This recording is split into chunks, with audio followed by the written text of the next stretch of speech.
ధన్యవాదాలు తెలియజేసుకుంటూ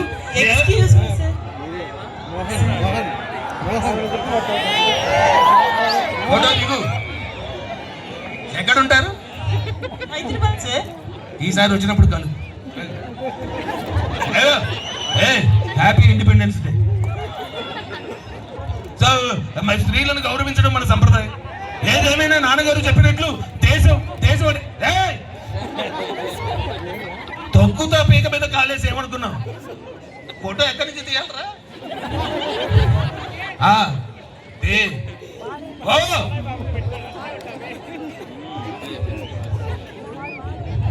ఎత్తి కొడితే ఎట్లా పడతావు గప్పుడు.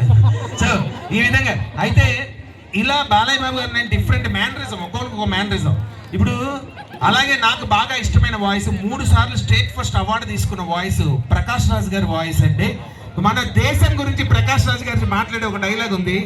ఇది నేను స్పెషల్గా ప్రాక్టీస్ చేశాను ఈ రోజు కోసం. దానికంటే ముందుగా ఫస్ట్ ప్రకాష్ రాజ్ గారి వాయిస్ అంటే లేడీస్ అమ్మ మీరు అలా చూడకండి అమ్మ, భయం వేస్తుంది అమ్మ. సో సుస్వాగతం సినిమా చూసారా మీరు? పవన్ కళ్యాణ్ గారు దాంట్లో నేను మోనార్క్ని అంటూ ఉంటారు కదా, తెలుసు కదా ప్రకాష్ రాజ్ గారు. ఆయన వాయిస్ ఎలా ఉంటుంది?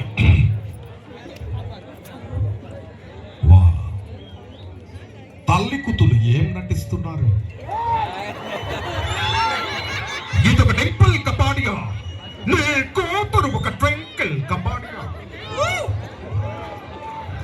రాత్రి ఎక్కడికి వచ్చి రూమ్ లో డాన్సింగ్, ఉదయం తండ్రి వచ్చి నాతో ఫైటింగ్, ఇప్పుడు ఎగ్జామ్ కడ చెప్పి వాడితో చెప్పింగ్, సందు చిప్పుడు వాడు ఆటోలో వెయిటింగ్, అక్కడికి ఫస్ట్ హాఫ్ సెకండ్ హాఫ్ కదా మామూలు. ఇది వాడిని పెళ్లి చేసుకొని వస్తుంది, సార్ నేను మేజర్, నేను ఎవరినంతా పెళ్లి చేసుకోవచ్చు అంటుంది.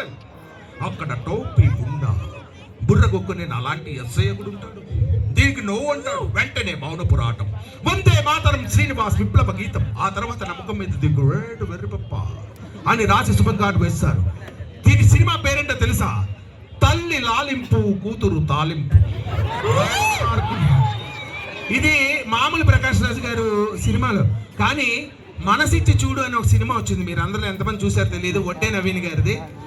దాంట్లో మన ప్రకాష్ రాజ్ గారు దేశం గురించి, ఒక దేశానికి పనిచేసే నాయకుడిని ఎన్నుకునేటప్పుడు ప్రజలు ఎలాగ ఎన్నుకోవాలనేటువంటి ఒక చిన్న dialogue, breathless dialogue, non stop dialogue చెప్తారు. ఎలా ఉంటుంది చూద్దాం. ఆయన 4 కుర్రాళ్ళు గెలిచిన తర్వాత ఇంటికి వెళ్తారు ఉద్యోగం ఇప్పేయమని. వెళ్తే ఈయన కూర్చొని మందు తాగుతూ అప్పుడు ఒక డైలాగ్ చెప్తారనమాట. ఆ పక్కన ఒక అమ్మాయి ఉంటుంది, ఆ అమ్మాయిని చూపించి అడుగుతారు, ఏరా నీ చెల్లెల నుంచి నాకు పెళ్లి చేస్తావా? చేయను అంటాడు. పోనీ నాకు ఓటేస్తావా? ఓటేగా దాన్ని ఉంది వేసేస్తాను.